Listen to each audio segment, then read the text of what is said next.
Do you know one of the things that I value most in my life? Peace. All of the little ways that I get to construct this world of calm and equanimity that makes me feel relaxed. But when people are dating, it's really hard to maintain this because there are so many things that rob us of our peace when we are looking for love. One of those things is when we go on a date with someone, we like them, it seems as if it might be going well, and then they fade. Maybe they stop texting us back as much. Maybe they stop asking us out, even if they do text us back. Whatever is the case, it becomes clear that this person that we had hopes for has lost interest. Now, some of the time, maybe even a lot of the time, that has everything to do with them and not with us. But occasionally, it's worth asking the question, is there anything I might be doing that could be pushing someone away? I'm Matthew Hussey, and today we're going to be talking about the 5 behaviors that can push someone away without us realizing it and stop it from ever reaching its full potential. Number 1, we run the risk of pushing people away when we overshare. Oversharing is incredibly common. And by definition, oversharing happens at a time when the amount of information we've given someone is inorganic to our relationship with them at that point. In other words, when we say things to someone who is essentially a perfect stranger that they shouldn't be privy to yet. Now, what does this actually look like? Well, it can look like talking about our insecurities very early in the process. I just hate when people ask me about my height or talk about my height because I've never liked my height. I've always felt like I'm too tall, or I've always felt like I'm too short. That's oversharing about an insecurity we have at a time when someone else is just beginning to form their own opinions on us. I always think when we dump our insecurities onto someone else, we're telling them what to think about us instead of allowing them to decide what they think about us. Oversharing can look like telling someone about deep traumas we've experienced and how we've worked through them, which may be beautiful and courageous and amazing, but is not information that someone who just met you needs to know or even necessarily knows what to do with. This isn't a therapy session, it's a date. Oversharing can look like dumping on someone from our past, no matter how awful that person was, who hurt you, who destroyed your life, who made you miserable. This person in front of you doesn't need to know all of that right now. They don't need to know how badly you've been hurt in a previous relationship. You can allude to the fact that you've had a challenging relationship, but they don't need to know the details. And we don't come off well talking horribly about someone they don't know when they're just getting to know us. It might even leave them wondering, what are they going to be saying about me one day to a perfect stranger? Now look, why do we overshare? We overshare because we're anxious. And when we get anxious, we just start saying things. And then afterwards we go, why did I say that? What was I even thinking when I said that? That was so stupid. So when we get anxious, we overshare. We sometimes overshare because we're avoidant. If I can give you all of these reasons to reject me before you find them out, then it's almost like I'm owning the rejection. If I say all of this about myself and you don't want me, well, screw you. This is me. So it's almost a kind of hedging against future rejection. Some people overshare because they're too trusting, because they forget that information is power and that someone shouldn't have all of that information on you right now because it can be used against you and you don't really know if you can trust this person. Some people overshare because they've been living in a certain world for a long time, like therapy, and it's very normal for them to talk about their traumas and the way they're healing, and they don't realize that this is a different context. This is a date, not a therapy session, or their best friend who they're talking about their therapy session with. So we overshare for all sorts of different reasons, but the effects of oversharing can be universally damaging. They give people information that makes them uncomfortable, that they don't know what to do with. It brings them into a world of intimacy they haven't earned. So they start asking themselves, why do I have this level of intimacy with this person right now? This doesn't feel normal. This doesn't feel organic. It not only gives too much information to someone we don't trust, sometimes it breaks the bond of trust from their side because they see that we have no boundaries around the information that's stored in our minds. So oversharing can become one of these invisible ways that we push someone away without ever realizing it. I mean, whoever, when they fade out of our lives, puts in a call to us at the end of it all and says, just so you know, I'm fading because you overshared. No one ever. So it's not like this is feedback we're ever going to get from anyone, but it is having an effect nonetheless. And unfortunately, when it comes to oversharing, it's often worn as a virtue by the people that do it. I'm just being me. I'm just being honest. I'm just being authentic. But oversharing is not the same as authenticity. The second way we push people away without realizing it is through negativity. Now, I want to make something very clear. I'm not, when I talk about negativity being a bad thing, advocating for endless, relentless positivity that finds its way into every conversation, no matter what someone says. We have been going through the wildfires here in Los Angeles, and a very helpful video my friend Dr. Ramani put up during these wildfires was advice on how to support people who are going through the wildfires. And she said, if you're speaking to someone who has lost their home, talking to them about how lucky they are to still be alive and to have their family, and that's what's important, might not be the best place to go for someone who's just lost, in their mind, everything. That, as she describes it, is a form of toxic positivity, right? So positivity all the time is not necessarily what is called for, especially when we're trying to connect with people in the things that they're going through. But I think of negativity more broadly as the way that we leave people feeling after we've left them.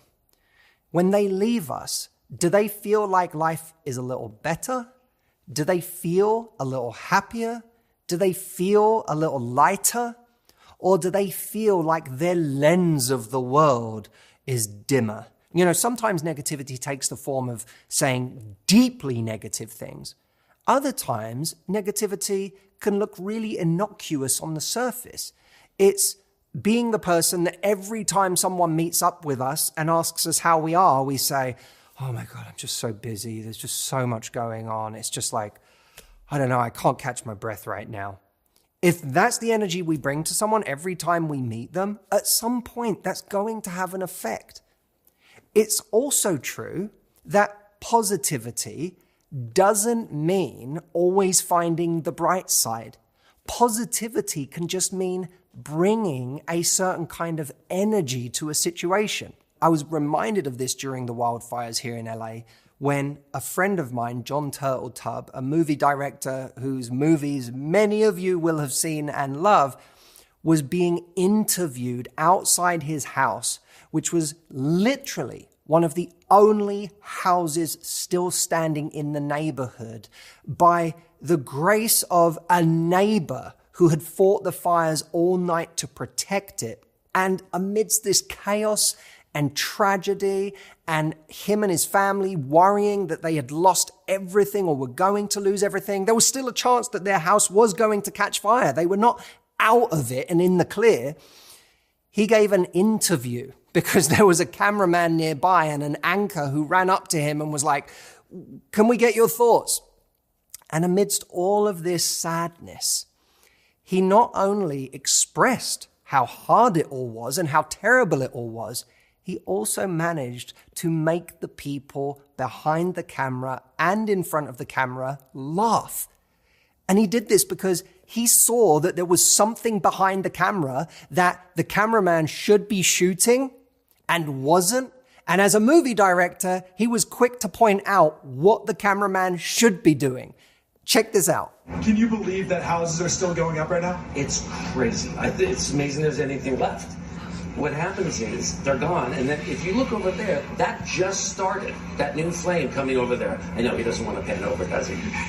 I'm a movie director, and I'm telling you, pan over. It's pretty great. It is pretty great there. We are seeing some flames right there. John, you can speak as we're looking at those flames right now. Now that clip was shot by John's family watching the TV, going through one of the worst times of their life and laughing at the energy that John was expressing in that moment. What I love about this example is that John left people better than he found them by the end of that interview. By all rights, that should have just been an incredibly sad interview. But John, being John, is experiencing one of the worst moments of his life with his family, and has a moment of lightness. And that moment of lightness does not come from him talking about the bright side of what they're all going through. It comes from John injecting his playfulness and his wit into a situation where no one expected it. It came from him leading. And by leading with that energy, he made the guy holding the microphone laugh. He made the cameraman laugh. He made his family, who were going through the worst time of their lives, laugh watching him on TV. And it made the rest of us who were watching that interview laugh in a moment where so many people were crying. So he led with his energy. And that's the part that it's worth all of us looking at ourselves and saying, am I default negative energy or default positive energy? Am I leaving people better than I found them? And I find that, by the way, much more descriptive in some ways than am I a positive person? Because when we think positive, we think we have to say positive things all the time or always show people how to look on the bright side. But when I think of leaving people better than I found them, I simply think of the energy that I bring, sometimes without words at all, that leaves someone better off. By the way, before we get on to point number 3, you'll notice that so much of this is about how we choose to connect with another person that we hope to build a relationship with. And there are lots of wrong ways to connect and some really amazing ways to connect that maybe aren't our default right now. So before I get on to point number 3, 4, and 5, I want to tell you that if you want better ways to connect and you're wondering, what do those look like for me? I have a tool for you that you can use right now. It's called MATHEW AI, and you can go and ask it any question you want about dating, about love, about how you come across. You can role play things. You can literally ask MATHEW AI any question you want for free right now at askmh.com and get some immediate answers. It's not easy to work this stuff out on our own, but when we have the help of that mentor, which really, MATHEW AI is me because it has all of my information, everything I've said up until today, downloaded into it. You're getting the best advice and personal tailored advice for your situation. In fact, I literally had someone send me this email just a couple of days ago. I wanted to drop you a message about MATHEW AI. I had a truly awful experience with a man I'd been chatting to intensely for several weeks before we met. I sought comfort in lots of friends, but also reached out to MATHEW AI.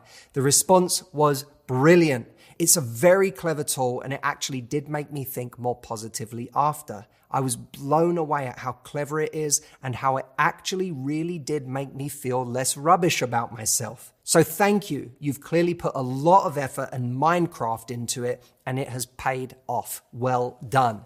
So if you haven't tried MATHEW AI yet, go check it out at askmh.com. You can text it or call it, whatever suits you. All right, let's move on to number 3. The third way that we can unknowingly push people away is by drinking too much. This one is going to be a pretty short point, but it is so common to have one too many drinks on a date because we're trying to calm our nerves, or just because we're in the habit of doing that, or because it feels like the thing to do, or because we're trying to keep up with someone else who we shouldn't be trying to keep up with. And somewhere between drink 1 and 4, we become a different version of ourselves. And that version of ourselves isn't necessarily the most attractive version of ourselves. Now, I'm not suggesting that we judge ourselves for the way that we are once we've had a couple of drinks, but I am saying that even though sometimes it feels like our best self when we're drinking, it rarely is. And I don't say this as someone who has any kind of righteousness about drinking. Audrey and I consumed more than our fair share of beers in Japan when we went there a few months ago. So I have no dog in this fight of whether you should or shouldn't drink. But what I will say is that when it comes to dating, it really can take us off our game in unhelpful ways. It can make us less composed. It can make us say things we otherwise wouldn't. We lose a sense of control over our ability to articulate and connect. And for somebody else watching us, it can quickly become something that turns them off when they see it. So be aware of how much alcohol you consume when you're on a date.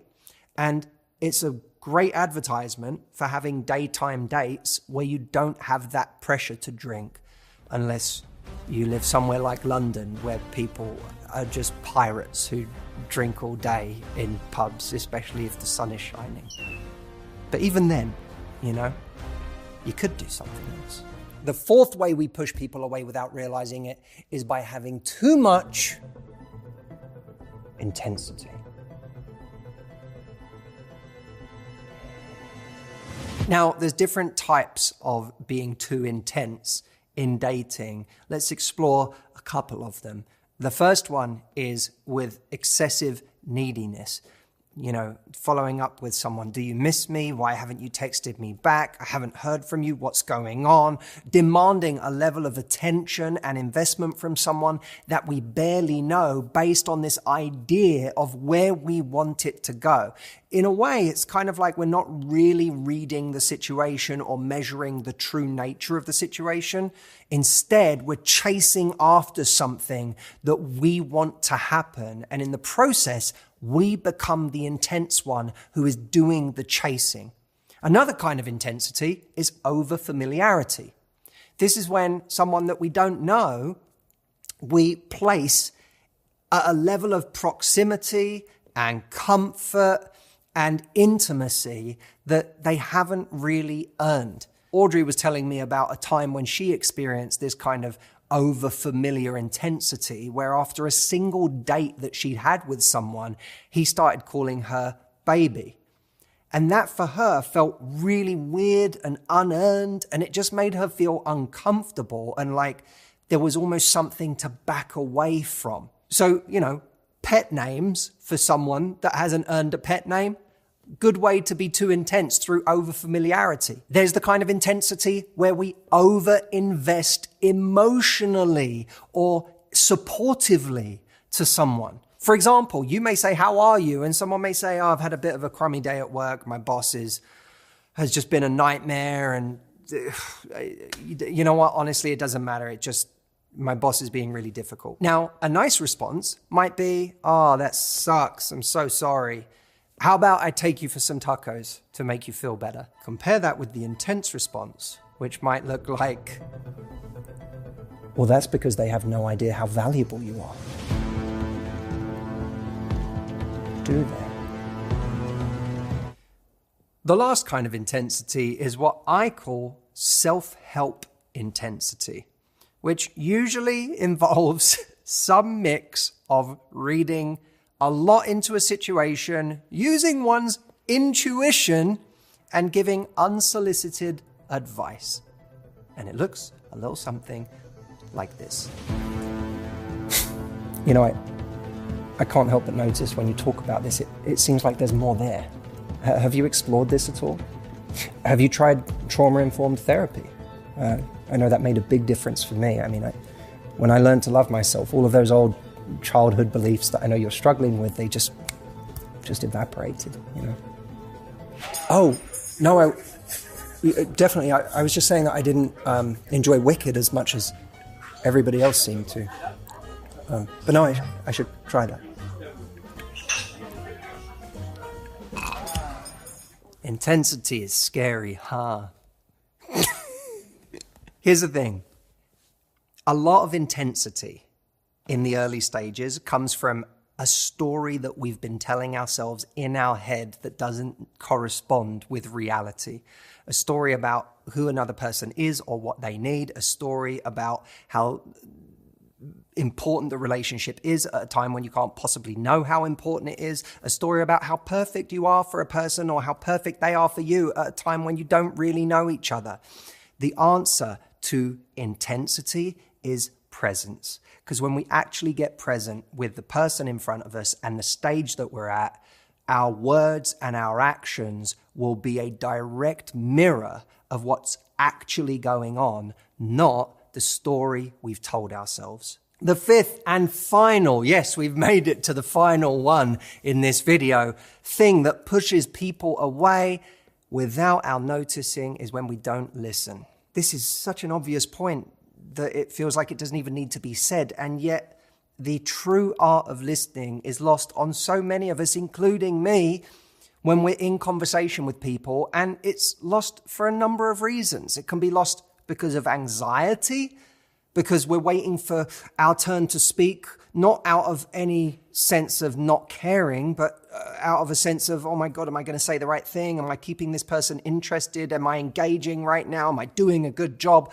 And when we're in our head thinking of those things, we live on the outside of the conversation, looking in, instead of being in the conversation with somebody else. Of course, we can also be a bad listener through ignorance, through having no empathy for the experience of the other person in the conversation. We can also be poor listeners due to arrogance, that I can't learn anything from anyone else. What everyone else has to say isn't interesting. I'm not truly interested in their story. I've already drawn all of my conclusions about this person, this situation, so I'm just going to talk. And of course, not listening can also be a sign in some cases of narcissism. The only words that need to be heard here are mine, and the only thing that's really important to me is impressing you with how great I am, and I can't do that when you're speaking. In any case, not listening becomes this ultimate barrier to connection.